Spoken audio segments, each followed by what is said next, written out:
Bonjour à tous et à toutes. Nous avons passé la première partie de cette année 2023 et je souhaitais faire un petit bilan de mes coups de cœur littéraires de ce premier semestre de l'année. Ça n'a pas été très dur parce que parmi la petite cinquantaine de livres que j'ai lus jusqu'ici, j'ai eu assez peu de gros coups de cœur, donc je n'ai pas eu de mal à sélectionner 5 titres qui m'ont particulièrement marqué. Et je commence tout de suite avec L'année du singe de Patti Smith. Donc c'est un texte autobiographique de la chanteuse et écrivaine américaine Patti Smith.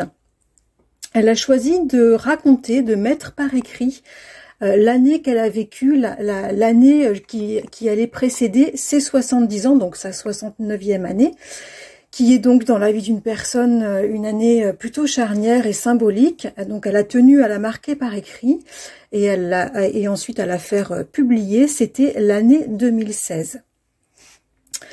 Alors je vais pas faire un gros résumé parce que j'ai parlé de tous les livres que je vais vous présenter. J'en ai parlé dans des vidéos, je pense pour tous, mais je vais essayer de faire un petit résumé de ce qui m'a le plus marqué sur ces lectures à chaque fois. Dans l'année du singe, Patti Smith, elle nous parle avec passion et aussi avec beaucoup de poésie de cette année qui a été très délicate pour elle, avec des proches qui tombent malades ou qui disparaissent, avec une élection présidentielle particulière qui se dessine et qui l'effraie beaucoup, avec la fatigue qu'elle commence à ressentir de plus en plus dans son corps et les concerts à assurer malgré tout. Elle raconte aussi ses petites et ses grandes joies, ses journées avec ses habitudes très simples, sa grande liberté, les petits détails très joyeux de son quotidien sur lesquels elle aime zoomer, porter son attention. Elle raconte ses visites, elle visite beaucoup ses amis très chers, elle évoque pas mal de souvenirs avec eux. J'ai aimé à travers ces lignes découvrir sa personnalité entière et simple, découvrir aussi sa plume très fluide et spontanée. J'ai aimé sa façon de percevoir le monde et de profiter de ce qu'on a tous de plus précieux, à savoir le temps. J'ai trouvé que c'était une lecture extrêmement apaisante. En tout cas, moi, ça m'avait aussi filé beaucoup la pêche. J'avais adoré cette lecture. C'était une de mes premières lectures de l'année et vraiment, je recommande de se plonger dans la plume et dans la personnalité de Patti Smith. Mon deuxième coup de cœur de l'année, c'est un roman que j'ai très peu vu passer sur les réseaux ou ailleurs, dans les journaux. C'est un livre que je ne connaissais absolument pas, qui a croisé mon chemin vraiment par hasard. Alors que je me baladais dans Paris, je suis tombée sur une une boutique de livres d'occasion et ce livre et ce résumé m'ont complètement happée. C'est La prière aux oiseaux de Chigozie Obioma. C'est un roman nigérien. Donc ce roman nous raconte une histoire d'amour impossible entre un jeune éleveur de volailles et une étudiante en pharmacie, donc qui est deux milieux socio-culturels complètement opposés. Une union qui va être empêchée par la famille de la jeune fille et qui va pousser le jeune éleveur à aller tenter de trouver le bonheur et en tout cas sa chance en Europe, avec le souhait d'en revenir diplômé et de pouvoir enfin se faire accepter par la famille de son amoureuse. C'est un drame social très fort sur fond d'arnaque à l'immigration. C'est l'histoire très triste d'une trajectoire de vie détruite et en même temps une histoire d'amour très belle. La plume est riche, très poétique. Les rebondissements sont nombreux, les réflexions sur la vie très pertinentes. J'ai lu ce livre d'une traite, je ne pouvais plus le lâcher, c'était vraiment une histoire très intéressante, une belle découverte de la société nigériane et vraiment je recommande cette lecture qui est un très beau voyage autant en Afrique qu'un beau voyage, une belle découverte sociale.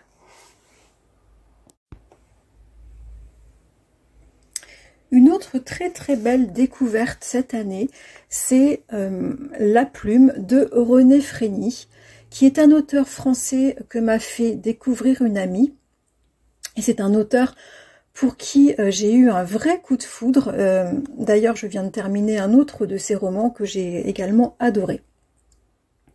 Alors, René Frény, c'est un auteur qui vit dans le coin de Marseille, vers Manosque, sur les terres de Jean Giono. D'ailleurs, son écriture est souvent comparée à celle de Giono, et je confirme, c'est très très beau. La plume est limpide, simple, chargée de sensualité, de lumière, c'est un vrai régal.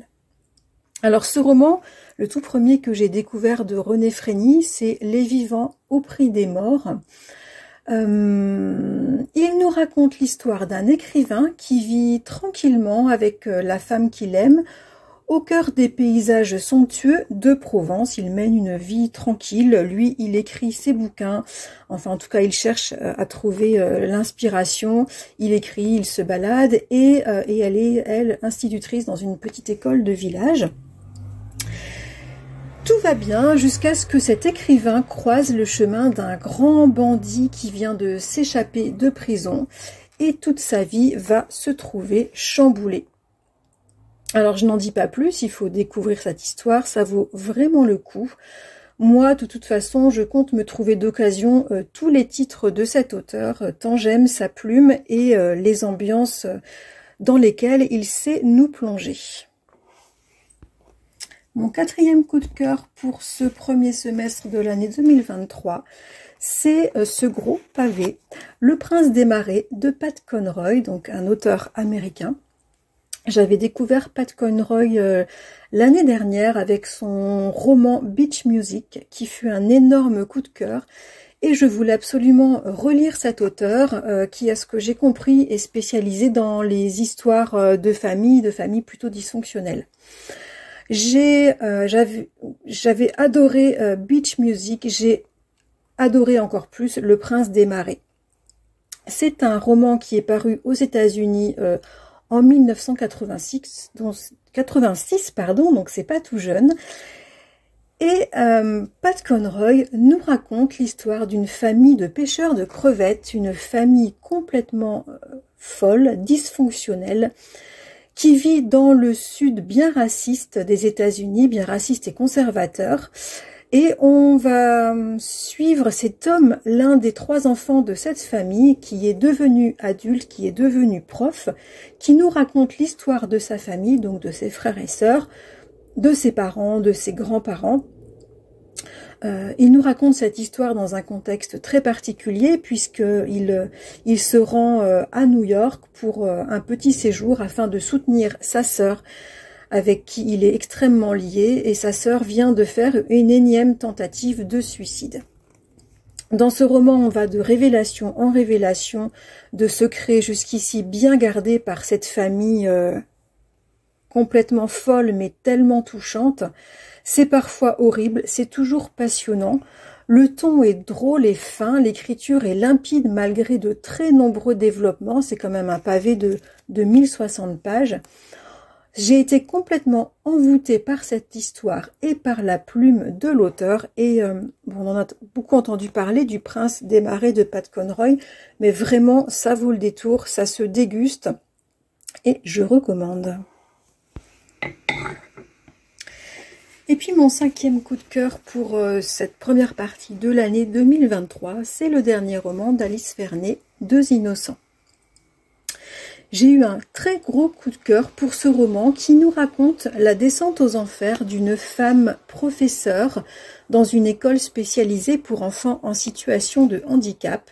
Une femme qui va se trouver accusée de maltraitance par son trop grand engagement pour son travail et aussi pour peut-être son trop grand engagement dans ses certitudes. J'ai trouvé que ce roman soulevait des réflexions vraiment très fines sur le handicap, qui est un secteur que je connais très bien parce que j'y travaille depuis 25 ans.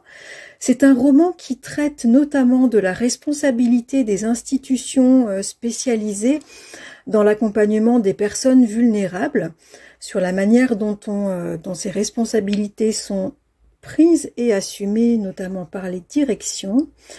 C'est un roman qui traite également de la place accordée à la bonté et à la tendresse dans nos sociétés, dans notre société contemporaine. Des questions absolument passionnantes qui sont traitées ici de façon, j'ai trouvé, vraiment originale et très pertinente.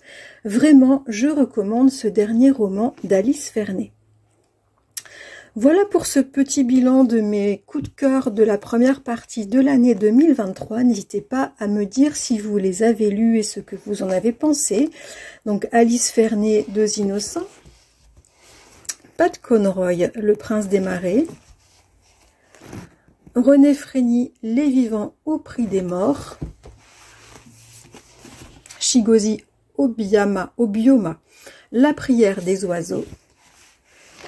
Et Patti Smith, L'année du singe. C'est toujours un plaisir d'échanger avec vous en commentaire. Et n'hésitez pas également à me faire part, à échanger aussi sur vous, vos coups de cœur, si vous en avez eu, des coups de cœur littéraires depuis ce début de l'année 2023. Je vous dis à bientôt.